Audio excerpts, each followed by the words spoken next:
ಅನುಗ್ರಹ ಮತ್ತು ಆಶೀರ್ವಾದ ಈ ಎರಡು ಶಬ್ದಗಳ ಅನುಸಂಧಾನವನ್ನ ಅದರ ಅರ್ಥವನ್ನು ಹೀಗೆ ತಿಳ್ಕೋಬಹುದು ಅಂತ ಕಾಣಿಸ್ತದೆ.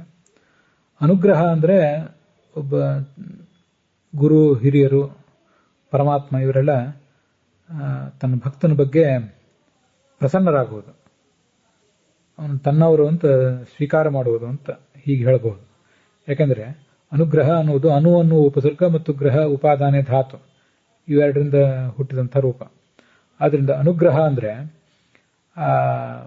ಭಕ್ತನಾದವನು ಏನು ಪೂಜೆ ಮಾಡಿರ್ತಾನೆ ಅಥವಾ ಏನು ಸೇವಾ ಮಾಡಿರ್ತಾನೆ ಆ ಸೇವೆಯನ್ನ ಅನುಸರಿಸಿ ಗ್ರಹ ಆತನನ್ನ ತನ್ನವನು ಅಂತ ಸ್ವೀಕಾರ ಮಾಡೋದು. ಹೀಗೆ ಸ್ವೀಕಾರ ಮಾಡುವುದು, ಪ್ರಸನ್ನನಾಗುವುದು, ಆತನ ಬಗ್ಗೆ ಮೆಚ್ಚುಗೆ ತೋರಿಸೋದು, ಇದಕ್ಕೆ ಅನುಗ್ರಹ ಅಂತ ಹೇಳ್ಬೋದು. ಇನ್ನು ಆಶೀರ್ವಾದ ಅಂದ್ರೆ ಆಶೀಹಿ ಅಂದ್ರೆ ಬಯಕೆ. ಆ ವ್ಯಕ್ತಿಗೆ ಏನಾದ್ರು ಬಯಕೆ ಇದ್ದಾಗ ಆ ಬಯಕೆಯನ್ನ ಈಡೇರಿಸುವುದು, ಆ ಬಯಕೆ ಈಡೇರಲಿ ಅಂತ ಹೇಳುವುದು. ವಾದ ಅಂದ್ರೆ ಹೇಳುವುದು ಅಂತ ಅರ್ಥ. ಆಶೀರ್ವಾದ ಅಂದ್ರೆ ಬಯಕೆ ಈಡೇರಲಿ ಅಂತ ಹಾರೈಸುವುದು ಅಂತ ಹೀಗೆ ಅರ್ಥ ಆಗ್ತದೆ.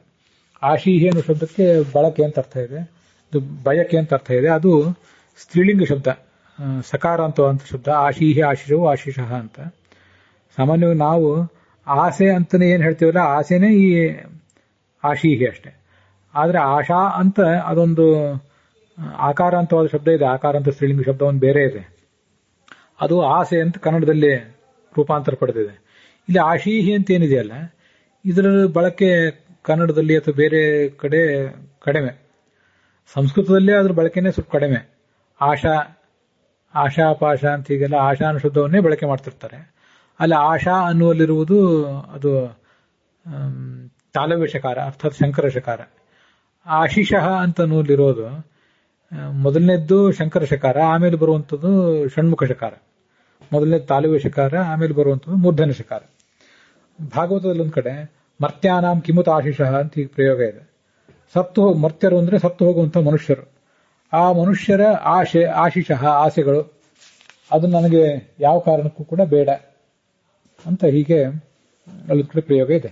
ಅದರಿಂದ ಆಶೀರ್ವಾದ ಅಂದ್ರೆ ಅವನ ವ್ಯಕ್ತಿಯ ಬಯಕೆಗಳು ಈಡೇರಲಿ ಅನ್ನುವುದಕ್ಕೆ, ಬಯಕೆ ಈಡೇರಲಿ ಅಂತ ಹೇಳುವುದು, ಅದನ್ನು ಆಶೀರ್ವಾದ ಅಂತ ತಿಳ್ಕೋಬಹುದು. ಆದರೆ ನಾವು ಆಶೀರ್ವಾದ ಮತ್ತು ಅನುಗ್ರಹ ಇವೆರಡನ್ನು ಕೂಡ ಸಮಾನಾರ್ಥಕ ಅನ್ನುವಂತೆ ಬಳಕೆ ಮಾಡುವುದು ನಮಗೆ ಕಾಣಿಸ್ತದೆ. ದೇವರ ಅನುಗ್ರಹದಿಂದ, ದೇವರ ಆಶೀರ್ವಾದದಿಂದ ಇವೆಲ್ಲವೂ ಆಯಿತು ಅಂತ ಹೀಗೆ ನಾವು ಮಾತಾಡ್ತೇವೆ. ಆದರೆ ಅವೆರಡು ಸಮಾನಾರ್ಥಕ ಶಬ್ದ ಅಲ್ಲ. ದೇವರ ಅನುಗ್ರಹದಿಂದ ಇದೆಲ್ಲವೂ ಆಯಿತು ಅಂದರೆ ದೇವರ ಪ್ರಸನ್ನತೆಯಿಂದ, ದೇವರು ನಮಗೆ ಪ್ರಸನ್ನನಾಗಿರುವುದರಿಂದ, ನಮ್ಮ ಕಾರ್ಯಗಳನ್ನು ಮೆಚ್ಚಿರುವುದರಿಂದ, ನಾವು ಮಾಡಿದ ಭಕ್ತಿಯನ್ನು ಮೆಚ್ಚಿರುವುದರಿಂದ ಈ ಕೆಲಸ ಸಾಧ್ಯ ಆಯಿತು ಅಂತ ಇದು ಅರ್ಥ ಆಗ್ತದೆ. ದೇವರ ಆಶೀರ್ವಾದದಿಂದ, ದೇವರ ಆಶೀರ್ವಾದ ನಮಗೆ ಬೇಕು ಅಂತ ಹೀಗೆಲ್ಲ ಹೇಳಿದಾಗ ನಾವು ಏನನ್ನು ಬಯಸಿದ್ದೀವಿ ಆ ಬಯಸಿದ್ದು ಈಡೇರಲಿ ಅಂತ ದೇವರು ಹರಸಬೇಕು ಅಂತ ಅರ್ಥ. ಅದೆರಡಕ್ಕೂ ಪ್ರತ್ಯೇಕ ಅರ್ಥ ಇದೆ. ಆದರೂ ನಾವೀಗ ಪರ್ಯಾಯ ಪದದ ರೀತಿಯಲ್ಲಿ ಪ್ರಯೋಗ ಮಾಡ್ತೇವೆ. ಹಾಗೆ ಪ್ರಯೋಗ ಮಾಡುವುದು ತಪ್ಪೇನೂ ಅಲ್ಲ. ಆದರೆ ಸ್ಪಷ್ಟವಾಗಿ ಅರ್ಥ ವ್ಯತ್ಯಾಸ ತಿಳಿದು ಸ್ವಲ್ಪ ಬೇರೆ ಬೇರೆ ರೀತಿಯಾಗಿ ಪ್ರಯೋಗ ಮಾಡಿದ್ರೆ ಇನ್ನೂ ಚೆನ್ನಾಗಿರ್ತದೆ. ದೇವರಾಗಲಿ ಗುರು ಹಿರಿಯರಾಗಲಿ ನಮಗೆ ಮೊದಲು ಪ್ರಸನ್ನರಾಗುವುದು, ಆಮೇಲೆ ಆಶೀರ್ವಾದ ಮಾಡುವುದು. ಪ್ರಸನ್ನರಾಗದೇನೆ ಆಶೀರ್ವಾದ ಮಾಡಲಿಕ್ಕೆ ಸಾಧ್ಯ ಇಲ್ಲ.